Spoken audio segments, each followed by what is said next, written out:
하느님의 신비로운 도성, 하느님의 어머니 동정 마리아의 생애 2권 21장 은총이 가득한 마리아의 탄생, 그리고 거룩한 이름. 온 세상을 기쁨과 은총으로 가득 채운 그날이 드디어 밝았습니다. 하느님의 어머니로 부르심 받은 복된 이가 드디어 태어났습니다. 그날은 우리 여주인이며 여왕이신 분의 영혼이 창조된 지 9개월이 지난 9월 8일이었습니다. 한나는 하느님의 계시를 받아 해산의 날이 가까웠음을 알고 있었습니다. 그리고 성령의 기쁨으로 충만하여 하느님의 목소리를 들었습니다. 한나는 무릎을 꿇고 주님의 은혜와 도움을 간절히 청했는데 주님께서 섭리하신 대로 그때 복된 아기 마리아도 신비로운 황홀경에 빠졌습니다. 마리아는 그 황홀경 중에 육신의 감각 능력을 상실해버렸기 때문에 그때 이미 지성을 사용할 수 있었지만 자신이 세상에 태어난 줄 전혀 알아채지 못하였습니다. 마리아는 맑고 순수하고 아주 귀여운 아기로 태어났습니다. 마리아는 자신이 죄 없이 태어났다는 사실을 이미 알고 있었습니다. 마리아도 다른 여느 아기들처럼 똑같은 아기로 태어난 것이기는 하지만 그 탄생은 실로 창조의 기적이었고 영원한 창조주의 영광을 드높이는 지극히 경이로운 위대한 사건이었습니다. 이 보배로운 샛별은 밤 12시경에 세상에 태어났습니다. 이 샛별이 떠오르자 옛 율법의 밤은 물러가고 은총의 새날이 밝아오기 시작했습니다. 안나가 마리아를 기저귀와 천으로 감싸주는 동안에도 마리아의 영은 여전히 하느님 안에 잠겨 있었습니다. 그 지혜에서 모든 인간과 천사를 뛰어넘는 마리아도 다른 아기들처럼 보살핌과 간호가 필요했습니다. 한나는 해산 직후에 아기를 자신이 직접 돌보며 다른 사람의 손에 맡기지 않았는데 여느 어머니들과는 달리 안나는 해산 후에 피로가 전혀 없어 몸과 정신이 평상시처럼 활동할 수 있었기 때문입니다. 안나는 자기 딸을 품에 안고 생각했습니다. 이토록 자그마한 피조물이 하늘과 땅 위에 있는 것들 중 가장 귀한 보물이구나 하고 말입니다. 이 조그만 아기가 하느님보다는 못하지만 다른 모든 피조물 중에서는 가장 뛰어나고 거룩한 존재였습니다. 안나는 기쁨과 감사의 눈물을 흘리며 지존하신 하느님께 마리아를 봉헌하였습니다. 안나는 마음속으로 말하였습니다. 저의 주님, 가장 지혜로우시며 전능하신 분, 만물의 창조주시여, 저는 당신께 감사드리며 이 딸 아이를 당신께 바칩니다. 이 아이는 헤아릴 수 없는 당신의 자비 덕분에 받은 것이니 당신께 도로 드립니다. 아무것도 없었고 아무것도 하지 않았던 저에게 당신은 이토록 큰 선물을 주셨습니다. 당신의 거룩한 뜻을 이 딸과 어미에게서 이루십시오. 당신의 어미와 어저에서 불쌍한 저희를 굽어보소서. 하느님, 당신은 이 귀엽고 사랑스러운 당신이 지극히 아끼시는 이 작은 아기 하나로 온 세상을 기쁘게 하셨으니 영원히 찬미와 영광 받으소서. 이 작은 아기 안에 영원한 말씀이 거할 거룩한 감시를 마련하신 주님의 이름은 영원히 찬미 받으소서. 주님, 저는 오늘 당신이 세상에 주신 이 구원에 대한 확증으로서 저희의 거룩한 선조들과 예언자들에게 마침내 복이 있기를, 그리고 모든 인류에게 복이 내리기를 간절히 소망합니다. 주님, 제가 이제 이 아기를 어떻게 키워야 합니까? 저는 이 아이의 시녀가 될 자격조차 없습니다. 이 아이는 당신의 참된 계약의 괴인이 제가 어찌 감히 손을 댈 수 있겠습니까? 주님, 당신의 거룩한 뜻을 알 수 있는 빛을 제게 내려주십시오. 당신의 뜻에 따라 당신이 원하시는 대로 이 딸 아이를 잘 키울 수 있도록 저를 인도하여 주십시오. 하느님께서는 마리아의 거룩한 어머니에게 조용히 일러주셨습니다. 공경하는 마음을 아기에게 절대로 내색해서는 안 되며 그저 평범한 어머니로서 딸 아이를 키워야 한다고 말입니다. 동시에 주님께서는 안나에게 이렇게 말씀하셨습니다. 마음으로는 늘 마리아를 공경해야 한다고, 아이의 양육과 교육을 위해 참된 어머니로서 할 수 있고 또 해야만 하는 모든 것을 사랑과 정성으로 해야 한다고 말입니다. 안나는 자신이 거룩하신 어머니의 어머니라는 사실이 매우 기뻤습니다. 그러나 주님께서 일러주신 대로 겉으로는 여느 엄마들이 하듯이 딸을 대했으며 혼자 마음으로만 아기에 대한 경외심을 간직하였습니다. 아이를 볼 때마다 아이에게 감추어져 있는 위대한 신비를 떠올리곤 하였습니다. 귀여운 마리아의 수호천사와 수많은 다른 천사들이 안나의 품에 안겨 있는 마리아에게 경배하였습니다. 천사들은 아기 마리아에게 한없이 아름다운 천상의 음악을 연주하고 노래를 불러주었는데 안나도 그것을 들을 수 있었습니다.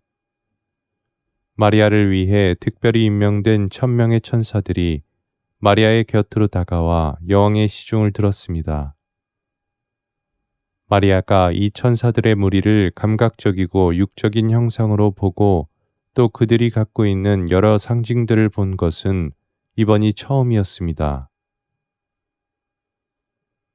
마리아의 천사들이 몸에 지니고 있던 상징들에 대해서는 나중에 자세히 말씀드리겠습니다. 아기 마리아는 주님의 이름을 부르며 함께 찬미의 노래를 부르자고 천사들에게 청했습니다. 마리아가 탄생한 이때에 하느님께서는 대천사 가브리엘을 저승에 보내시어 저승에 있는 거룩한 신앙의 선조들에게 구원의 기쁜 소식을 전하게 하셨습니다. 저승에 내려간 대천사는 자신의 빛으로 거기 있는 성인들을 밝게 비추면서 주 하느님께서 신앙의 선조들과 예언자들을 통하여 약속하신 인류 구원의 날을 아침이 마침내 밝아왔노라고 선포하였습니다. 주님께서 약속하신 구세주의 어머니가 탄생하셨으며 이제 머지않아 자신들도 지존하신 분의 영광을 보게 되리라는 희망을 저승의 거룩한 이들 모두가 약속받았습니다. 대천사 가브리엘은 마리아가 받은 헤아릴 수 없는 은총과 은혜들, 그리고 하느님께서 마리아에게서 시작하신 경이로운 일들에 관해서도 이야기해 주었습니다.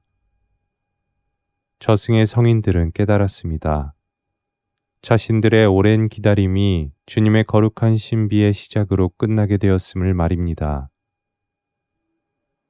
거기 있는 성인들과 예언자들과 의인들 모두는 천사가 전해준 복된 소식에 크게 기뻐하며 다 같이 주님께 찬미의 노래를 부르기 시작했습니다.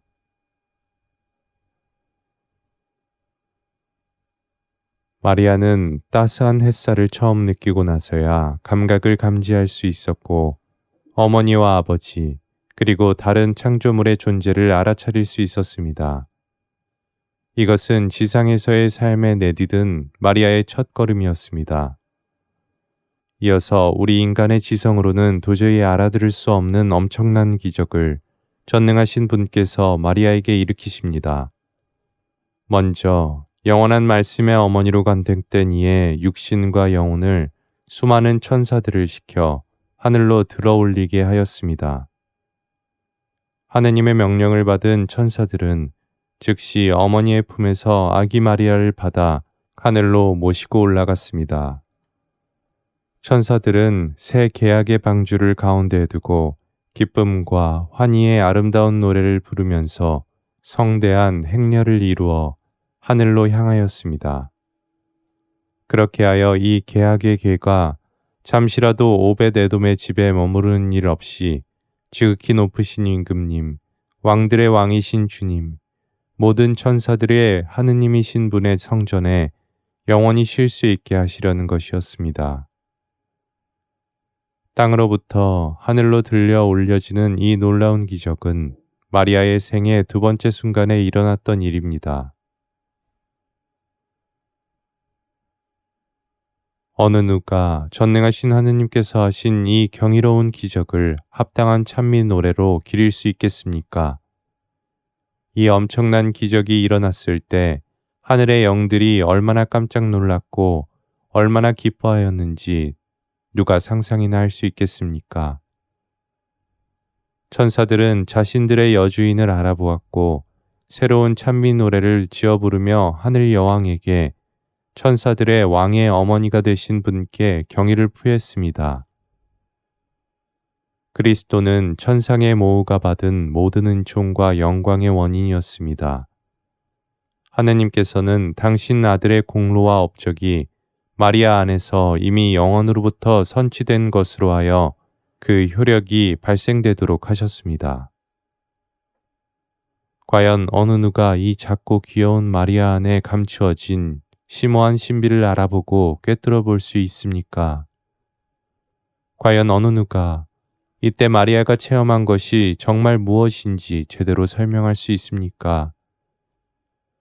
저는 이 신비에 대한 설명을 우리 교회의 믿음에 그리고 주님께서 이 신비를 일깨워 주시려고 특별히 택하신 이들에게 맡깁니다. 아니면 우리는 이 신비를 어쩌면 훗날 우리가 전능하신 분의 자비로 그분의 얼굴을 뵙게 되는 그날에 가서야만 알 수 있게 되는지도 모르겠습니다. 천사들의 품에 안겨 하늘로 올라간 마리아는 하느님의 옥좌 앞에 엎드려 하느님께 경배하였습니다. 이리하여 이스라엘을 다스리는 왕좌에 앉은 자기 아들 솔로몬 앞에 나와 경배하는 밧세바의 모습으로 예고되었던 사건이 이루어졌습니다. 솔로몬은 자리에서 일어나 어머니를 맞으며 절하고 어머니를 위해서 왕좌 오른쪽에 자리를 마련해 드렸는데 하느님의 말씀이신 분도 당신 친히 어머니로 뽑으신 마리아에게 똑같이 하셨던 것입니다. 그런데 하느님께서는 솔로몬의 경우보다 훨씬 더 영광스럽고 성대하게 당신 어머니를 대하셨습니다. 말씀이신 하느님께서는 당신 왕좌 오른편에 마리아를 앉히시고 하느님의 어머니와 온 우주의 여왕이라는 지위를 내려주셨습니다. 하지만 마리아에게는 하느님의 어머니와 만물의 여왕이라는 지위와 함께 마리아가 가진 모든 은총과 신비의 최종 목적이 알려지지 않고 전부 감추어져 있었습니다.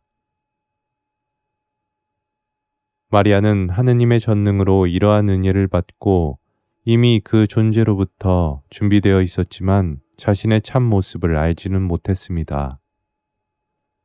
그러고 나서 마리아는 또 다른 새로운 은총을 받았는데 이 은총은 마리아의 영혼의 능력과 다른 내적인 능력들을 완전하게 만들어 하느님을 있는 그대로 볼 수 있게 하였습니다. 마리아의 영혼은 이때에 거룩한 삼위일체 하느님을 처음으로 지복 안에서 완전하게 배웠습니다.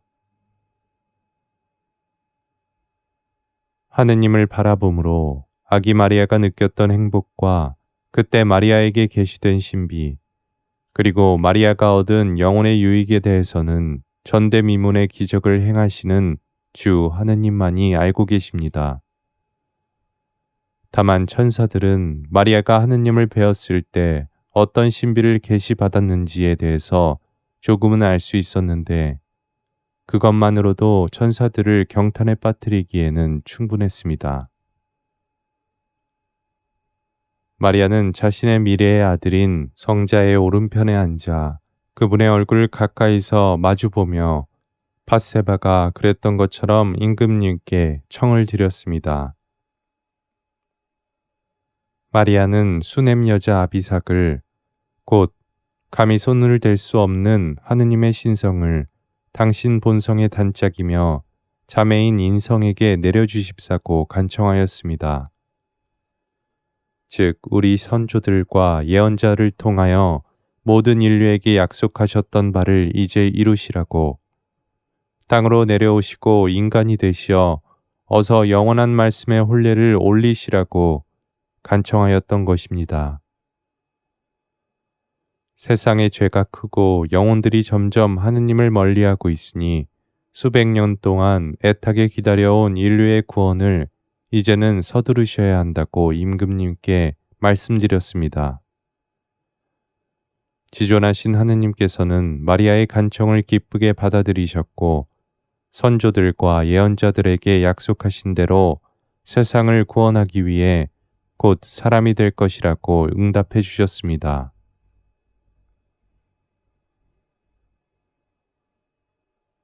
거룩한 삼위일체 새 위격의 하느님께서는 이제 어여쁘고 지극히 사랑스러운 하늘의 여왕에게 이름을 지어주어야 한다고 생각하셨습니다. 불변하는 하느님의 본성에 그 뿌리를 두는 이름, 만물의 정의와 자비로 질서를 세우시고 지혜로 모든 것을 세고 달고 재시는 하느님 안에 자리 잡는 이름만이 완전한 이름인 까닭에 삼위일체 하느님께서는 이 여왕에게 친히 하늘에서 내려오는 이름을 지어주고자 하셨습니다. 새 위격의 하느님께서는 당신의 아들과 어머니에게 각각 예수와 마리아라는 가장 아름다운 이름을 지어주기로 영원으로부터 결정하였노라고 천사들에게 알려주셨습니다.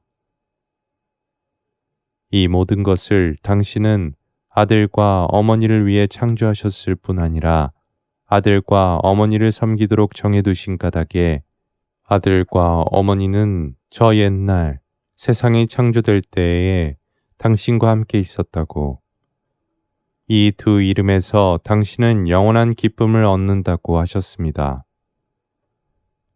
천사들이 마리아의 이름에 얽힌 신비와 다른 신비들을 인식했을 때 하느님의 어좌에서 영원한 아버지의 이름으로 말씀하시는 한 소리가 들려왔습니다. 우리가 간택한 이의 거룩한 이름은 마리아라고 하여라.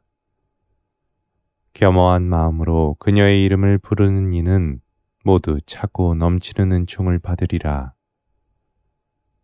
그녀를 공경하고 그녀에게 합당한 영광을 돌리는 이는 모두 위로를 받을 것이다.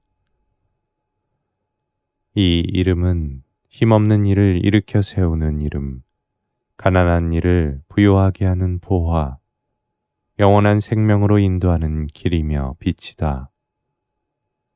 이 이름은 지옥을 공포에 떨게 할 것이다. 이 이름은 뱀의 머리를 쳐부수고 어둠의 군주들과의 싸움에서 승리를 거둘 것이다. 이어서 주님께서는 하늘에서 결정된 것이 땅에서도 이루어지도록 지극히 복된 이름을 안나에게 전해주라고 천사들에게 명령하셨습니다. 은총의 딸은 하느님 어좌 앞에 무릎 꿇고 경배를 드리며 깊은 감사를 드리고 천사들의 합창이 울려 퍼지는 가운데 자신의 이름 마리아를 받았습니다. 그때 하늘에서 마리아가 받은 은총과 은혜가 무엇인지를 설명하려 한다면 그것만으로도 아주 두꺼운 책 한 권을 써야 할 것입니다. 이어서 모든 천사들은 장차 말씀의 어머니가 되실 분이며 하늘 여왕으로 간택받은 복된 동정녀에게 경의를 표했습니다. 영원하신 아버지의 음성으로 마리아의 이름이 울려 퍼졌을 때 천사들은 마리아 안에 담긴 경이롭고 놀라운 신비를 기리며 주님께 찬양과 흠숭을 드렸습니다. 하나님께서 마리아에게서 이루신 기적에 대해 누구보다도 더 큰 경의를 느끼고 그래서 하느님을 누구보다도 더 크게 두려워한 이들은 다름 아닌 마리아의 이름의 표징을 가슴에 지니고 있던 천사들입니다. 마리아는 자신이 본 것의 의미를 전혀 알지 못했습니다. 하느님의 어머니라는 고결한 지위는 마리아에게 드러나지 않고 말씀이 사람이 되신 그날까지 감추어져 있었기 때문입니다. 이 모든 일이 있고 나서 천사들은 아기를 다시 안나의 품에 데려다 주었습니다. 안나는 이러한 일이 언제 있었으며 딸 아이가 잠시 동안 이 세상을 떠나 있었다는 사실도 알지 못했습니다. 마리아가 하늘에 있는 동안 한 천사가 껍데기일 뿐인 마리아의 육신을 안나의 품에 대신 놓아두었던 것입니다. 게다가 안나는 하느님의 어머니라는 품위에 관한 신비를 보여주는 환시를 보고 있었기에 그동안 자기 딸 아이에게 무슨 일이 일어났는지 전혀 알아챌 수 없었습니다. 안나는 자신이 환시 중에 본 것을 마음속에 간직하고는 그에 합당하게 해야 할 일이 무엇일까 곰곰이 생각했습니다. 아기가 태어난 지 8일째 되는 날, 형용할 수 없이 아름답고 위엄 있는 한 무리의 천사들이 하늘에서 내려왔습니다. 천사들은 마리아 이름이 새겨진 방패를 하나씩 들고 있었는데 그 이름에서 빛이 발산되었습니다. 천사들은 안나에게 나타나 딸의 이름은 마리아라고 선포하였습니다. 이는 전능하신 하느님께서 친히 지어주신 이름이니 안나와 요아킴은 주님의 뜻을 따라 아이를 마리아라고 불러야 한다고 말입니다. 안나는 즉시 요아킴을 불러 하느님의 뜻을 전해주었고 요아킴도 이 소식을 기쁘게 받아들였습니다.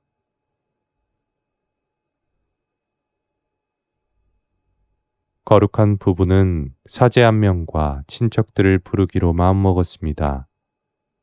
안나와 요아킴은 사람들을 초대하여 큰 잔치를 열어 모두가 함께 기뻐하고 하느님을 찬미하는 가운데 아이의 이름은 마리아라고 알렸습니다. 천사들도 천상의 음악을 연주하고 노래를 부르며 함께 기뻐하였는데 천사들의 노랫소리는 오직 어머니 안나와 아기 마리아만이 들을 수 있었습니다. 이렇게 복되신 동정녀에게 하늘에서는 그녀가 태어난 날에 이름이 주어졌고 땅에서는 태어난 지 8의 날에 이름이 주어졌습니다.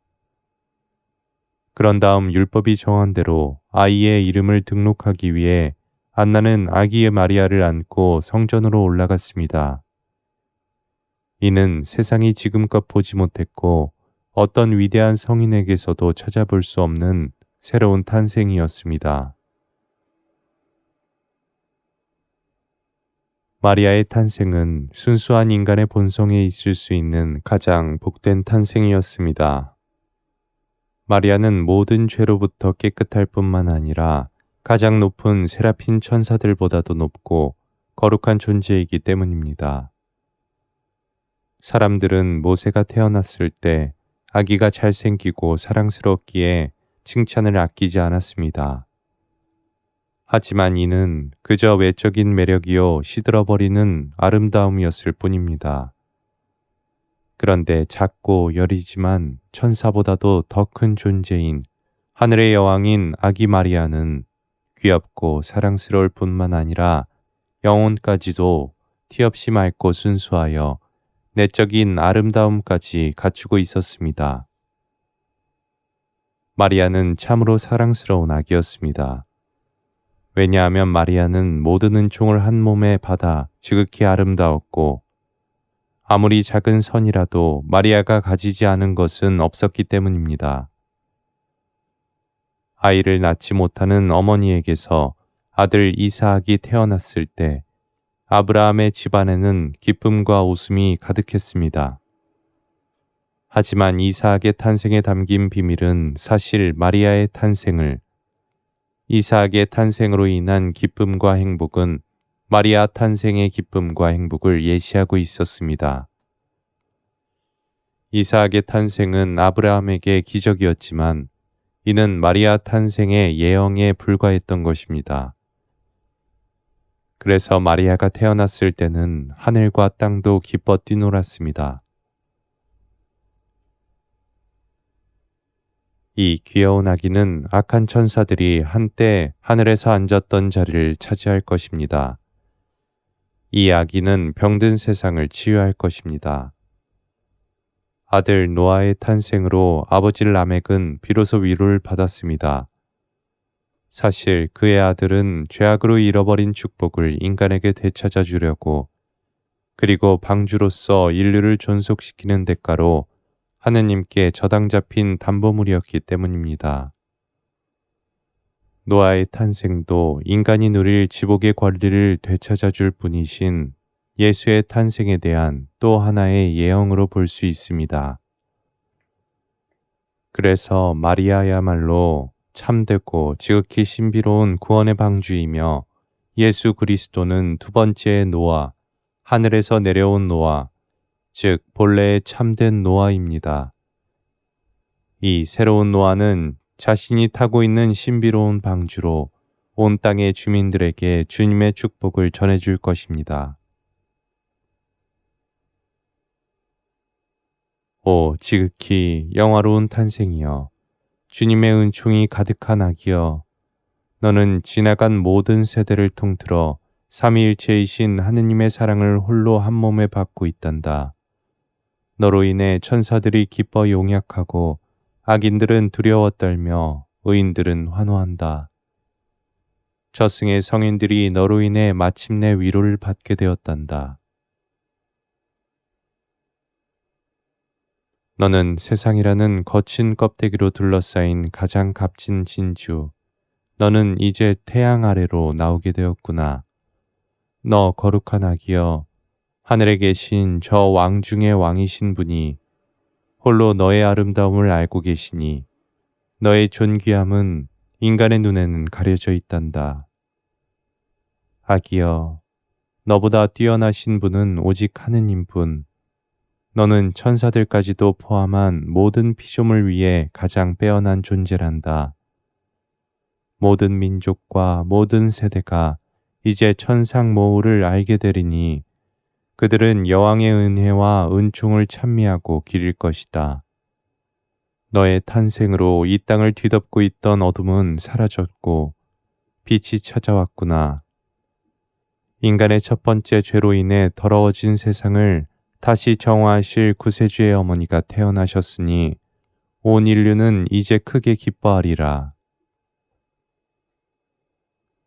어머니, 아무데도 쓸모없는 이 못난 여종에게 이토록 크나큰 자애를 베풀어 주셨음에 감사드립니다. 어머니, 저희 여왕이시여, 이제 제게 한 말씀만 해주십시오. 지존하신 하느님께서 당신의 탄생 순간에 보여주신 신비에 대하여 궁금한 것이 있습니다. 당신 현존으로 제게 응답하여 주십시오. 어머니, 거룩한 교회는 당신의 지극히 거룩하신 아드님께서 삶과 순환과 죽음으로 하늘의 문을 여실 때까지는 어느 누구도 하늘에 들어갈 수 없다고 가르치는데, 어머니는 어찌하여 아직 그리스도가 태어나기도 전에 천사들의 품에 안겨 육신과 영혼이 함께 하늘로 들려 올려져 하느님을 직접 배울 수 있었던 것입니까? 부활하시고 승천하신 그리스도께서 스스로 바로 하늘에 올라간 가장 첫 번째 인간이 되셔야 하는 것 아닙니까? 그리스도께서 먼저 하늘에 오르셔서 죄로 인해 닫힌 천국의 문을 열어주셔야 하는 것 아닙니까? 천상 여왕이신 성모님의 가르침. 내 딸아, 너의 말이 옳다. 인간의 첫 번째 죄 때문에 하느님의 정의는 하늘의 문을 닫을 수밖에 없었다. 그리고 봉인된 천국의 문을 여실 수 있는 분은 오직 내 아들 그리스도 한 분뿐이시다. 그분의 순환과 죽음으로 모든 인간의 죄에 대한 대가가 치러져야만 하늘의 문은 다시 열리게 되어 있다. 이러한 까닭으로 당신의 순환 공로로 구원한 인간을 당신과 하나 되게 하신 인류의 구세주께서 하늘의 문을 여시고 아담의 모든 자손들 가운데에서 첫째로 하늘에 들어가시는 것은 참으로 마땅한 일이었다. 아담이 죄를 짓지 않았더라면 누가 먼저 하늘나라에 들어가야 하는지는 정할 필요가 없는 일이었을 것이니 첫 인간의 범죄가 아니었다면 모두가 하늘에 계신 하느님을 볼 수 있었을 것이기 때문이다. 거룩한 삼위일체 하느님께서는 인간의 최초의 범죄 이후에야 지금과 같은 질서를 세우신 것이다. 시편 24장은 이 신비를 다음과 같이 노래하고 있다. 성문들아 머리를 들어라. 오래된 문들아 일어서라. 영광의 임금님께서 들어가신다. 다윗은 천사들에게 성문을 열라고 외치는데 그동안 하늘의 문은 천사들에게만 열려 있었고 인간에게는 닫혀 있었기 때문이다. 천사들은 물론 사람이 되신 말씀은 죄의 사슬과 빗장을 떼어내고 죽음으로부터 승리하신 후 저승에 갇힌 성인들을 이끌고 하늘에 오르실 것임을 알고 있었다. 하지만 이는 너무나도 놀라운 기적이기에 천사들은 이 영광의 임금님은 대체 누구이신가 하고 묻지 않을 수 없었다. 그리스도는 분명 참 사람이 되셨기에 다시 말해 성자도 하늘나라에 들어갈 권리와 지복을 모든 세대로 하여금 영원히 잃어버리게 한 인간 본성을 가진 자가 되셨기에 천사들은 깜짝 놀랐던 것이다. 하지만 천사들은 그 답을 알고 있다. 영광의 임금님은 바로 주님, 힘세고 용맹하신 주님, 싸움에 용맹하신 주님이시다. 하늘에 문을 여신 이분이 사람이기도 하지만 참 하느님이시기도 한 까닭에 죄의 법에 매여 있지 않음을 천사들은 알고 있었던 것이다. 완전히 무장한 아주 힘센 자가 세상을 지배하고 있었지만 참 하느님이시며 참 사람이신 분이 그자와 싸워 이기신 다음 그의 무기와 그가 가졌던 모든 재산을 빼앗으셨다. 천사들은 그분을 만군의 주님, 즉 모든 완덕의 주님이라 부른다. 그리스도는 죄가 없기 때문에 행하시는 데에 아무런 막힘도 거침도 없었다. 그분은 모든 덕을 온전히 당신의 것으로 할 수 있었기에 참으로 모든 덕의 주인이셨다. 그래서 그리스도는 영광의 임금님이며 모든 완덕의 주님으로서 승리를 거두시고 위풍당당하게 개선하시며 하늘나라에 들어가셔서 당신이 구원하신 이들에게 권능과 영광을 나누어 주실 수 있었던 것이다. 거룩한 말씀이신 분께서 바로 그들을 위하여 몸소 사람이 되시어 순환하시고 죽임을 당하셨기 때문이다. 하지만 죄의 빗장을 부수어 버리신 다음에 그리스도께서는 당신이 구원하신 이들에게 하느님을 배움는 영원한 행복을 내려주셨다. 사랑하는 딸아, 모든 덕과 은총의 주인이신 전능하신 주님께서는 나에게 원죄 없는 잉태의 은총을 내려주셨고 당신이 소유하신 것과 같은 성덕으로 나를 입혀주셨다. 인류의 첫 번째 죄의 어둠에서 벗어나 있었기에 나는 하늘의 영원한 문으로 들어가는 데에 아무런 장애도 없었다. 더욱이 내 아들 그리스도께서도 나에게 천상 은총의 여왕으로서의 모든 영예를 가져다 주셨다.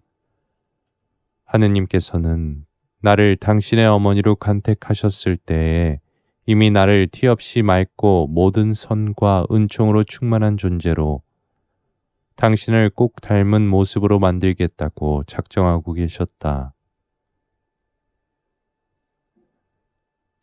나는 죄의 종살이를 하는 여느 인간의 방식으로 성덕을 소유하지 않았으며 실천하지도 않았다. 나는 죄의 노예가 아니라 성덕의 여왕이었던 까닭에 내 안에 완덕을 온전히 갖추고 있었으며 덕을 행하는데 아무런 방해도 받지 않았다. 내 존재의 모상은 아담이 아니라 하느님의 아들이며 내 아들이기도 한 그리스도이기 때문이다. 이러한 이유로 천사들은 자신들에게만 열려있던 하늘의 영원한 문을 나에게도 열었던 것이다. 천사들은 하느님께서 나를 자신들보다 더 복되고 거룩한 존재로 만드셨으며 모든 피조물의 여왕과 여주인으로 세우셨다는 사실을 알고 있었다. 사랑하는 내 딸아, 법을 제정하신 분은 준법을 면제해 줄 권한도 갖고 있단다.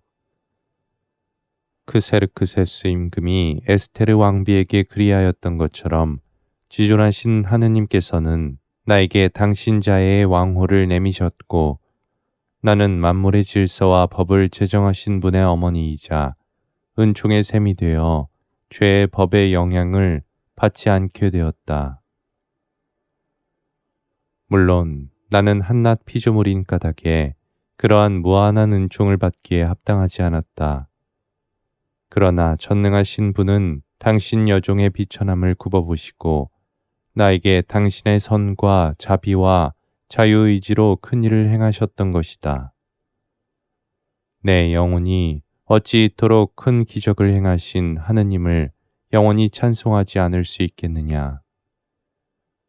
그러니 너, 내 사랑하는 아이야, 그처럼 너도 주 하느님께 찬미와 영광을 드려야 한단다. 이제 내가 말하는 것을 마음에 잘 새겨라. 아무 보잘것없는 너를 내가 나의 자애로 일으켜 세우고 내 제자가 되게 하였으니 너는 온 힘을 다하여 내가 지상에서 사는 동안 수련했던 방식으로 영혼을 단련하여 나를 따라야 한다. 세상의 어떠한 걱정이나 괴로움으로 인해 영신 수련이 중단되는 일이 잠시라도 있어서는 안 된다. 나는 이 세상에 태어났을 때 그 즉시 지존하신 하느님 앞에 엎드려 절하며 그분의 불변하는 본성과 무한한 완전성, 무에서부터 나를 지어내신 그분의 사랑에 감사드리며 경배를 드렸다. 하느님께서 만물의 창조주시며 홀로 높으신 주님이시라고 고백하며 찬송하였다. 이어서 내 영혼을 하느님의 두 손에 온전히 맡겨드렸고 나 자신을 제물로 완전히 봉헌하였다. 내가 태어난 그날로부터 앞으로의 내 생의 모든 날에 하느님께서 내게서 오직 당신 뜻만을 이루시라고 내가 언제나 당신 마음에 드는 것만을 하도록 가르쳐 주십사고 정하였다. 이것은 내가 살면서 외적인 활동을 할 적마다 자주 드렸던 기도이다. 그리고 나는 내적 활동과 영혼의 수련 중에는 항상 하느님의 도움과 축복을 청하였다. 너는 나의 아름다운 이름을 공경하며 묵상해야 한다. 나는 전능하신 하느님을 배웠던 때에 그분께서 나의 이름에 어떠한 은총과 영광을 담아주셨는지를 전부 깨달았다. 그리고 너무나도 감사하여 내가 어찌 이토록 엄청난 은혜를 받을 수 있는지 자문했다. 나의 이름에 담긴 신비를 생각할 적마다 내 안에는 하느님께 감사하는 마음이 뜨겁게 솟아올랐다. 다른 사람들이 나를 부를 때에 나는 더더욱 내 이름에 부어주신 그분의 사랑과 은총을 떠올리지 않을 수 없었다. 그 감사함이 너무나도 컸기에 내게 이 이름을 지어주신 주님의 영광을 위하여 무엇이든지 다 하겠다는 열정과 용기가 생기곤 하였다. 마리아, 나의 귀여운 딸아, 너도 나와 같은 이름을 받았지 않느냐? 너의 이름에서도 너 자신에게 맞는 힘과 은총이 생겨나기를 바란다.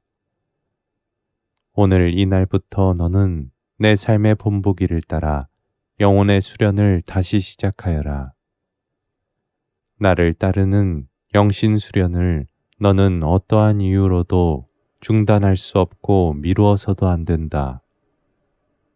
너의 연약함으로 인해 영신 수련을 한번 권하게 되면 그 즉시 너는 하느님과 내 앞에서 죄를 고백하고 뉘우쳐야 한다. 너의 영혼의 수련에 정성을 들이고 자주 반복하면 할수록 영혼의 허물을 벗어버릴 수 있단다. 바로 그렇게 완덕의 산 정상을 향해 한 걸음씩 올라간다면 지존하신 하느님께서 어찌 기뻐하지 않으시겠느냐. 빛이신 하느님만을 바라보아라. 그리고 하느님과 내가 너에게서 무엇을 바라는지를 항상 마음에 새겨라. 그러면 그분의 은총이 언제나 너와 함께 할 것이다. 하느님과 내가 바라는 것은 네가 신랑이며 주님이신 분께 온전히 순종하며 완전히 그분의 소유가 되겠다고 결심하는 것이다. 하느님께서는 네가 불타는 열정과 자유의지로 할 수 있는 한 완전하게 성덕과 거룩함과 정결을 얻어내기를 바라신다.